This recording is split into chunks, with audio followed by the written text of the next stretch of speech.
So let's say you want to play Minecraft, but it's not complicated enough. There's a mod pack for that. Build crazy machinery. You could run around with a screwdriver in your hand through the woods. All sorts of interesting little foods that you can cook, like this bacon mushroom burger. And it involves a lot of different quests that guide you through the process.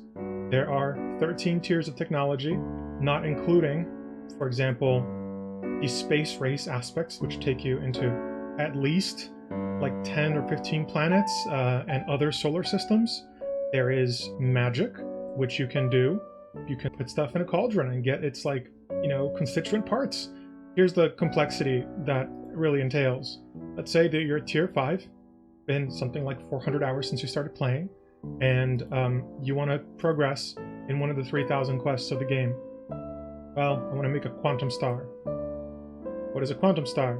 I need it for emitters and sensors at the IV stage. Emitters and sensors are pretty ubiquitous components. I need to mass produce quantum stars that are nether stars and radon cells. What do I need to do? I need to immerse nether stars in radon. Sure. Nether stars can be produced in myriad ways. You can find nether star ore. Where? Oh, from the Craconium ore in the Mayhen belt. Ooh, you can actually find it in Halmea, Barnard E, that's another star, Tau Ceti E, of course, Vega, Horus. Oh, these are tier 8, tier 9 planets. I'm reaching tier 3 now. Tier 2 is Mars. I guess you can also do meteor rituals, whatever those are. I don't know what those are.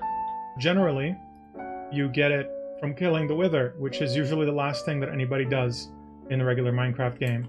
Alright, that's awful. But radon cells, how do we get radon? You can sparge, depleted molten salt, and helium. Okay, maybe not that one. Oh yeah, we can get some naquadah. Well, I don't know what that is. My specific approach to it has been to actually electrolyze some decayed radium dust.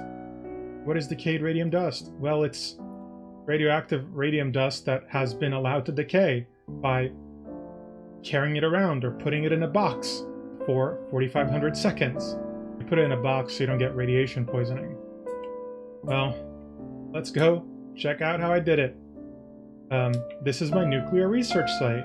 I have a thorium reactor in here that I plan to upgrade eventually to uranium and stuff. I have it far away from everything else because otherwise it's liable to explode and destroy everything. I have about 30 minutes left in the operating life of my thorium rods. But yeah, I've got a whole little processing line where I take things that might carry radium, including thorium, and eventually process it down from constituent parts. You get radium-226 dust from sifting some purified thorium, for example, or uranium. There's a low chance of it happening, so you need to kind of mass produce those components. Then electrolyze it, and you produce the radon. That's great. Go team. We did it. But I had to build a sifter, which is an industrial sifter. But here's the thing. If you need to build any sifter, you have to create item filters. To create item filters, you need some fine steel wire, some zinc foil. Okay, that's cool. Polyethylene. I need to mix ethylene and air. That makes sense. Or oxygen. Oh, that's actually at a better ratio if you just use pure oxygen. Not wasting as much. Cool. How do I get ethylene? Uric acid and ethanol. Alright. Ethanol. Where did I get that? Ethylene and steam. Okay, now we've gone in circles. Is there another way? Ooh, I can distill fermented biomass or rum. Okay, this is a weird rabbit hole. But I can ferment a bunch of stuff and use it to make ethanol. Alright, is there another way to get ethylene? I can distill hydrocracked ethane or butadiene or propane. A lot of different binary gas. Naphtha. Sounds compelling. Okay, naphtha, which is important for rocket fuel. Comes from sulfuric naphtha and hydrogen gas. Okay, sure. Distill again. Light fuel. Sure, light fuel that you crack. I'm going very quickly through many processing steps. Sulfuric light fuel, which you get from oil. Hey! We figured it out. We can harvest oil to get light fuel, sulfuric light fuel to get light fuel, to then produce naphtha from the byproducts. Actually, I think you can actually get naphtha directly, or sulfuric naphtha directly from oil, but we'll figure that out. To then make some ethylene product, and then you can mix it with oxygen, which you get from electrolyzing water, to then make polyethylene to make a filter so that you can sift through things like thorium to get radium. And then you have to let it decay because it's radioactive. And you have to do this in mass because you need a lot of it for emitters. Well, I've built a factory for that. This is really the whole point of the game. Create systems of systems, because things only get more complicated than this. They have surprisingly only gotten more complicated the longer I have played. I feel like I've lost control of it all. Is this where I get? Oh, that's epoxide. I need to mix it with some glass to make stuff. Glass-filled epoxy, which is important for other things. Okay. I just got burned slightly because I touched one of my hot pipes. What was this? Silicone rubber. Yeah, that's something else. This is diesel fuel. It causes a lot of pollution, but you know, you gotta do what you gotta do. Hey, look, it's a rocket. I went to the moon in that one. It's a good time. Reusable rockets in this day and age. Isn't that crazy? Well, let's go to where I make rocket fuel. I went to a magic forest and I was inspired by a beanstalk that I found there, so I made a house on top of a beanstalk here. Here we can go through the facilities that I needed to make more advanced items. This is one of the clean rooms. This one is fairly empty right now, because I decided to build a second clean room after I already had one. It's okay. It'll get used. I make some rocket fuel and I can collect oxygen and compress it into these little tanks so that I can survive when I'm in space. Oh yeah, here's my rocket fuel. I make it with this big ExxonMobil chemical plant.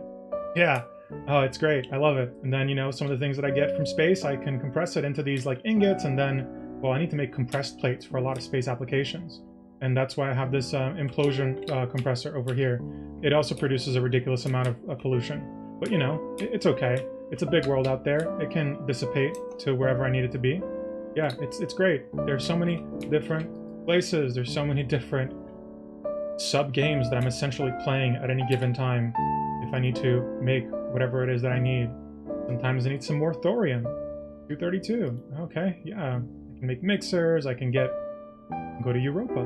That's a good time to get some lead ox, which I use for something. I can make hammers out of it. That's cool. But what else can I do with it? Make plates and then assemble into rotors. Sterile water plant casings. Oh right, I use this to make a water purification plant to get very, very distilled, clean water. I don't really know why I need it, but I'm sure it'll be useful at some point. And sometimes I'm just really scared of the implications of how much more stuff there is to do. But you know, it'll keep me busy for the next couple of years, figuring out what it is that I'm actually trying to do here. You know one thing that's really silly about Minecraft? It's that whenever you're mining things, they're just in like random ores all over the place. Well, here's a cool thing. In this mod pack, they've changed it so that ores actually spawn in veins. So if I want to get gold, I can make a gold mine in a specific place. You know, there used to be diamonds here. There used to be. You can actually create dedicated facilities and mines for whatever material. What else have they done? Well, what else have they done? I feel sometimes lost and confused when I look at it holistically. I feel like that's normal.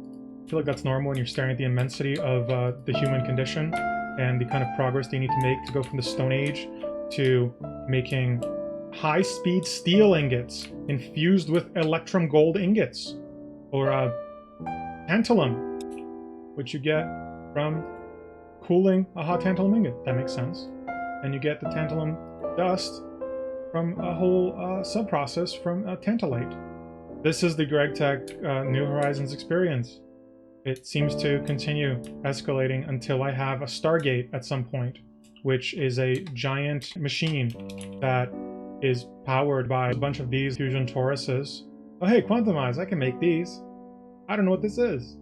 I don't know what this is. Oh, I know how to get Cenarium. You put glowstone in a nuclear reactor and you irradiate it. That's cool. I'm gonna be busy for a while.